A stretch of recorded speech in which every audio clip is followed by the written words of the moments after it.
안녕하세요. 한류의 신과 해외 반응을 소개하는 한류 클래스 TV입니다. 오늘은 황당한 넷플릭스 K-드라마의 방영 행태를 살펴보고 여전히 아시아의 왕자의 자리를 차지하고 있는 K-드라마에 대해 살펴보겠습니다. 수요일은 넷플릭스 주간 순위가 나오는 날입니다. 오징어 게임 이후 넷플릭스 주간 순위 비영어 순위에 K-드라마가 없는 주간은 처음입니다. 지난주 넷플릭스 오리지널 K-드라마 미스터 플랑크톤이 올라왔는데 주간 순위에 오르지 못한 것도 이상합니다. K-드라마가 정말 전 세계적으로 인기가 떨어져서 그런 것이다 라고 말하는 분들도 있겠지만 지금부터 제가 보여드리는 통계를 보면 여러분들도 고개를 갸우뚱할 것입니다.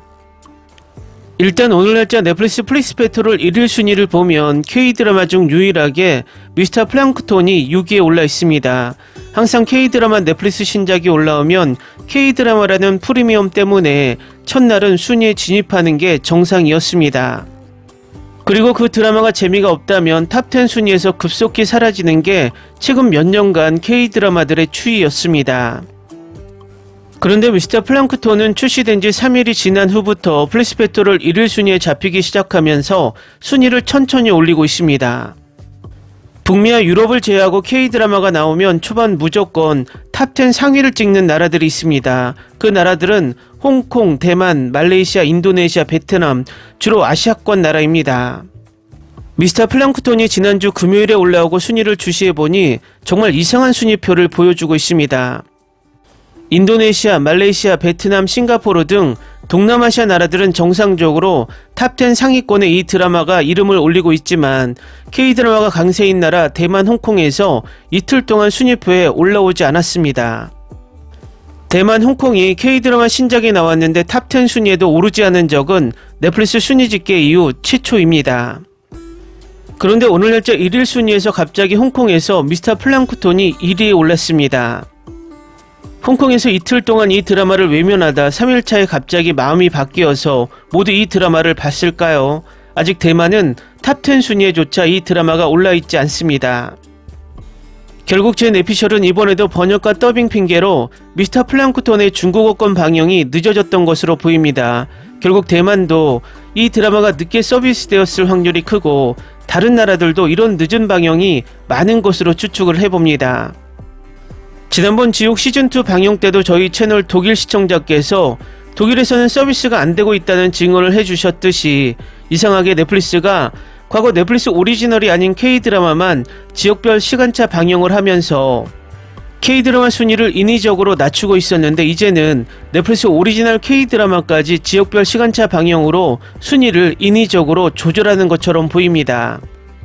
혹자는 이렇게 반론을 제기할 수 있습니다. 아니다. 지옥 시즌2나 미스터 플랑크톤 넷플릭스 K-드라마가 퀄리티가 떨어져서 순위에 올라가지 못한다라고 이야기할 수 있지만 그것을 반박하는 자료가 디즈니 플러스에 존재합니다.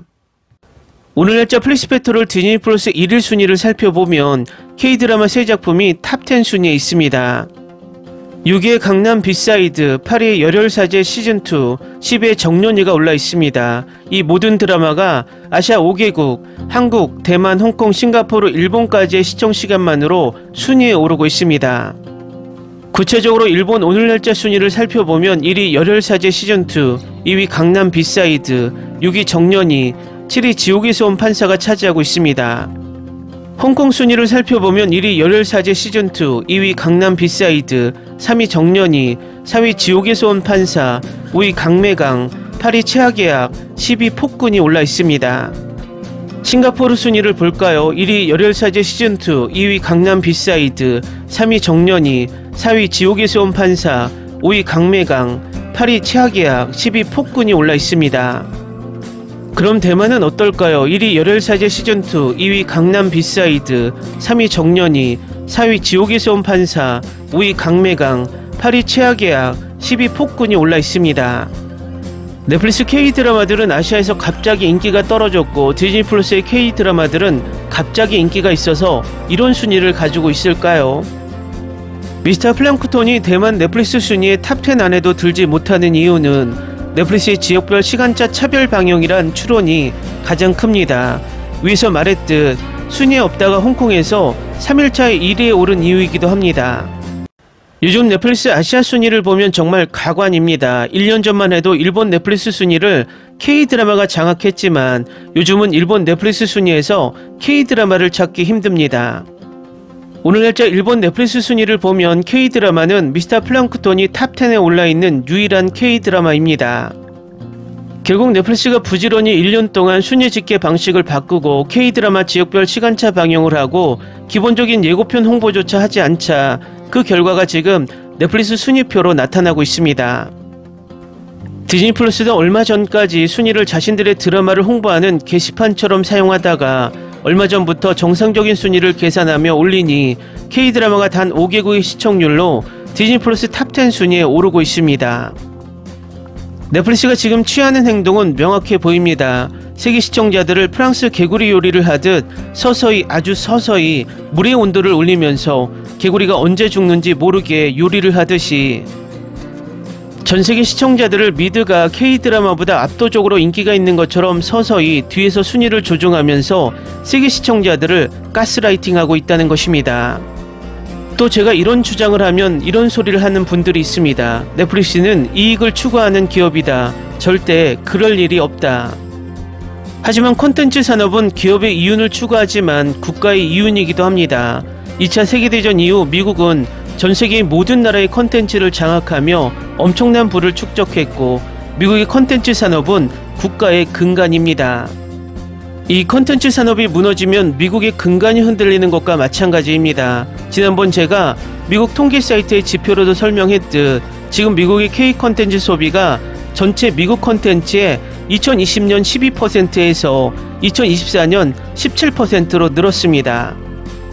결국 4년 사이에 미국 콘텐츠 시장의 5%를 한국 콘텐츠가 더 잠식하고 있고 이 5%를 돈으로 환산하면 어마어마한 금액을 미국 콘텐츠 제작자들에게 손해를 입혔다는 것입니다.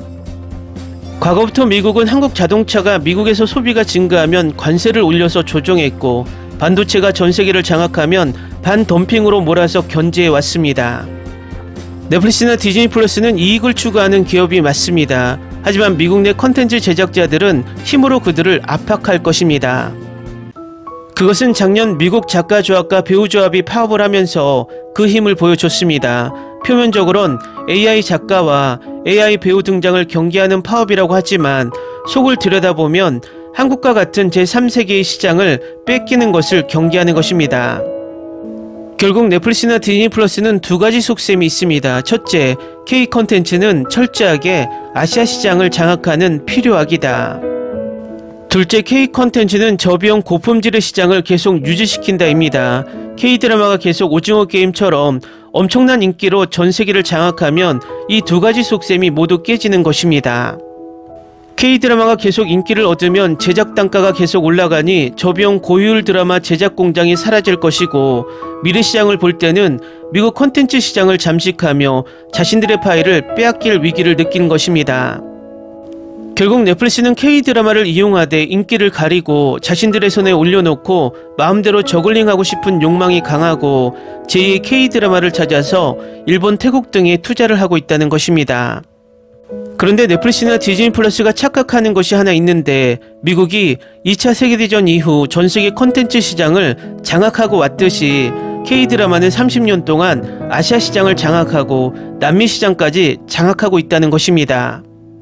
제 개인적인 생각이지만 요즘 미국 영화, 미국 드라마를 보면 과거처럼 흥분하거나 몰입하지 못합니다. 오늘 날짜 플래시페트롤 탑10에 있는 미국 콘텐츠를 단 하나도 재미있게 본 것이 없습니다. 이 느낌이 비단 저만이 느끼는 느낌적인 느낌일까요? 미드가 1위를 해도 아시아 시장에서 힘을 쓰지 못하는 이유는 아시아 시청자들도 이미 저와 같은 생각을 하고 있다는 방증입니다. 미래의 글로벌 OTT의 거의 마지막 블루오션은 아시아 시장입니다. 중국 14억, 인도 14억 세계 시장의 3분의 2를 차지하는 아시아를 장악하지 못하면 미국의 컨텐츠 세계 재패는 서서히 꺼질 것입니다. 컨텐츠 제작은 돈이 엄청나게 중요하지만 더 중요한 것은 시청자를 사로잡는 아이디어입니다. 요즘 나오는 마블 히어로 영화나 넷플릭스 미드를 보다 보면 미국의 아이디어가 바닥이 났구나라는 생각을 하게 됩니다. 결론은 이렇게 미국 글로벌 OTT와 미국 콘텐츠 제작자들이 삽질을 하고 있을 때 우리 콘텐츠를 더욱 키우는 방법을 빨리 국가 차원에서 우리 OTT들을 통합, 조율, 지원하면서 국산 글로벌 OTT를 만드는 것입니다. 그런데 이런 상황을 파악하지 못하고 나올지 안 나올지도 모르는 동해에 몇천억을 쏟아붓는 것보다 미리 컨텐츠 산업에 투자하는 것이 100배 아니 10,000배는 낫지 않을까요? 한류클래스TV는 한류 외신과 해외 반응을 꾸준히 쫓아가 보겠습니다. 재밌게 잘 보셨나요? 여러분의 구독, 좋아요, 댓글, 알림 설정은 컨텐츠 제작에 큰 힘이 됩니다. 그리고 항상 하시는 일마다 대박 나시고 행복하시길 바랍니다.